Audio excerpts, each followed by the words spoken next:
A lot of the times when I express to people that I do see money as an important part of a relationship, the automatic thing that people say, especially women, is, oh, but what about depth? What about emotions? What about loyalty and all these things? And in my mind, those things are already naturally understood. Of course, if I'm going to be spending a life with someone, I want there to be an actual, genuine, deep, delicious connection and chemistry that just continues to build over time and time again. But the reason why I find myself also talking about finances and stuff of that nature is because I see a lot of the times that women tend to put financial capacity in men and male partners and even sexual partners on the lower end of their scale to judge whether or not they're going to get into a relationship or even have sex with someone. When I feel as though, especially as Black women, but just women in general, this should definitely be more prioritized.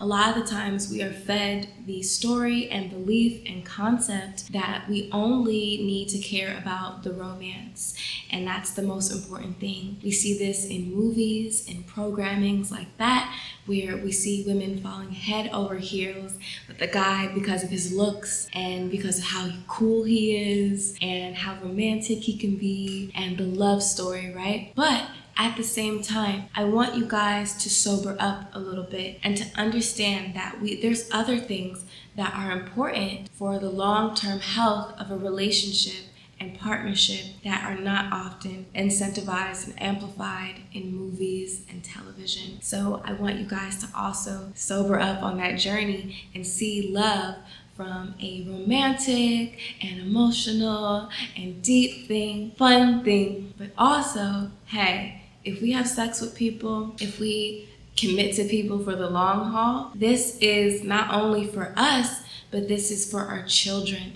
You see, back in the day, there was way more risk when it came to pregnancy because we didn't have birth control and stuff like that. So now we have a lot more control over our pregnancy and stuff like that. But previously, our ancestors, the women before us, they had to be very, very careful and selective of those who entered their womb, because those who entered the womb were the kind of men who were going to be the father of their children more oftentimes than not. And now you see, when we speed up to this day and age, you see a lot of women committing, getting into relationships, and even, I think is an even deeper form of commitment, an even more serious form of commitment, having children with men who haven't fully proven to the woman that they are worthy of such a thing. And on a spiritual level, sex is actually a very spiritual thing. If you know anything about soul ties, and sex is energetic, right?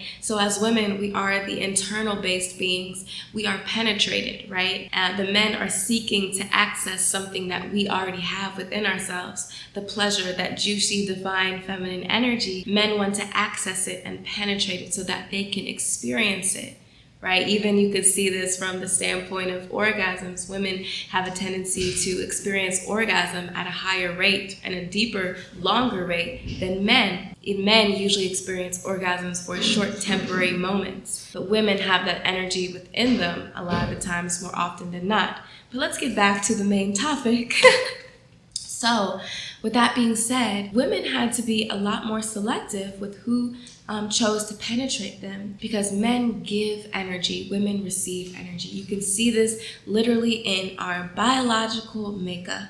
So we had to be selective of what energy we were receiving, because we birth things into existence, and we are naturally connected to our children as they grow within us and stuff like that. So we were protective over our children and protective over our legacy. But since we don't really have to worry about that as much, we've gotten a lot more lenient and relaxed about who we allow into our wombs, with the rise of more casual, free sex and stuff like that. We don't really care as much about the standards. We didn't really get taught a lot of the times in our household of what to look for in a partner. And we didn't get taught that a man of integrity, actions that speak louder than words, a man who was decisive and could make decisions, a man who was protective over the ones that he loved, and just for people in general, a man who stood up and had something to live for, a purpose, a man that knew his worth, security, value, and confidence. And yes, we are all not perfect, but he is striving to become the best version of himself. We barely, especially in certain communities, never got that programming, which is often either consciously taught to other people or subconsciously taught to other women from mother to daughter or even father to daughter about what to look for in a partner. So this is for the women who never had that conversation and never got that, conversation, of how to select properly. We need to start being a lot more selective about who we choose to connect ourselves with. And we need to start looking at the practical things that are going to suggest health in a long-term relationship, marriage, or even fatherhood, motherhood, like just a baby daddy dynamic, if that's what you want to go for, right? So these things that we need to look for, we need to have the proper criteria. We need to start looking diligently and not only looking at things with rose-colored glasses, but paying attention to who men are. Are they truly who they say they are? When he says he's going to do something, does he actually do it? And also, people, the elephant in the room, financial stability. I'm not saying to go for the man who is going to buy you Birkin bags 24/7, even if that's your thing, girl. You can manifest anything. But what I am saying is basic financial stability, or the promise of that, the potential of that in a man. That is a very important thing. A man who shows that he can provide for himself, or he's going that direction, or he's financially stable, he can feed himself and nourish himself. These are things that are also important in long-term relationships. Money is important, guys. Resources are important. I know as in the spiritual community, feminine community, like just the community in general, we don't like to look at money because we think that if we pay attention to money, then we're being shallow. But I would argue that paying attention to money does not make you shallow. Actually makes you somebody who's more real, who's more honest, and who's more deep and looking to actually create health in their life. Because studies show the majority, or one of the large majorities, of why marriages fail and why relationships fail is because of financial issues. And if we look at our evolutionary history, as women, yes, we are fully capable of providing and making money and being that boss and taking care of our kids on our own. But on an evolutionary level, in our evolutionary history, we've always have been attracted to men who were the hunters and the gatherers and who were able to bring in resources like food, which now translates more into money when we look at this in real terms now in 2020, right? So I'm not saying that as a woman, you have to, not be financially stable and you gotta be broke so that you can attract a rich man to take care of you and that you're just helpless. I'm not saying that. No, I'm not saying that. Yes, we can have money, we can have lots of it, and we are capable of doing so. But at the same time, when it comes to our selection process, we wanna attract men and also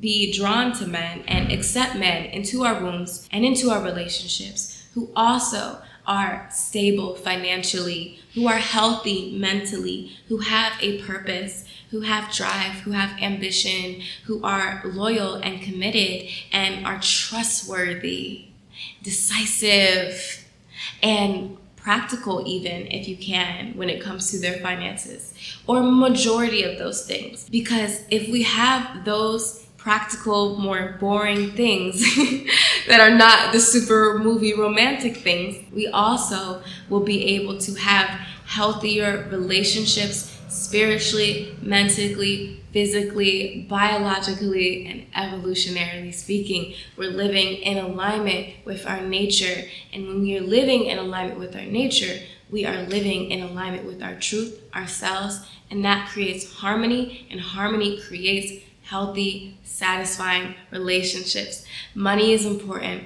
You can have it, your partner can have it, and it's something that we also need to start evaluating when it comes to people we have sex with and when it comes to people who we find ourselves connecting to. Because when we have sex with people, this is also another elephant in the room. When we have sex with people, especially as women, our literal brain starts to associate that person as our partner. We release chemicals like the bonding chemical of oxytocin, right? Which allows us to start seeing that person with rose-colored glasses, right? If that person was a 6 before, now they start looking like an 8 to us because we're drawn to them, because we're connected to them and we're bonding to them now, especially the more and more that we have sex with a person. So it makes sense to have sex with a person and to have sex with people if you're gonna date casually and have casual sex with people who it makes sense on a practical and biological and spiritual level as well. Are these men healthy, and do their actions speak louder than their words? If you need more help of attracting healthy partners and relationship dynamics, check out my course, Goddess of Worth, which takes you to the step-by-step process of doing the inner work on yourself to transform your relationship with wealth, as well as money, as well as romance and love, so that we can start not only just attracting people, but attracting healthy relationships and partnerships and doing the work internally to do so, which is the biggest secret and key to attracting health, love, and money. As well as I have a course, Sis, There's Something Better, for my people who find themselves stuck in toxic, unhealthy, or just unfulfilling, unsatisfying relationships where you don't feel that polarity, you don't feel that attraction, and you just know it's just filling space because you're afraid of being alone. Definitely check out those courses in the description box. I have VIP days where you can work with me one-on-one. I have coaching where we can work through this process within you to uncover the layers of who you are so that we can find your truth, so that we can get you living in alignment with your nature, so that you can attract more love and money with ease and truly living a fulfilling, deep life and feeling just good in general, right? So check out those things. Follow me on Instagram at itsbabyj. Follow me on TikTok at itsbabyj. Check out everything that I have at jalenbrunson.com. And I'll see you guys later. Comment down below your feelings and thoughts. I know that this is kind of a controversial topic, but I want to discuss it and I want to practice being more open and honest with you guys about how I feel, even if my truth might not be well received by everyone. Hey, we're all human. Who am I? I'm just a random person on the internet, right? All right, peace.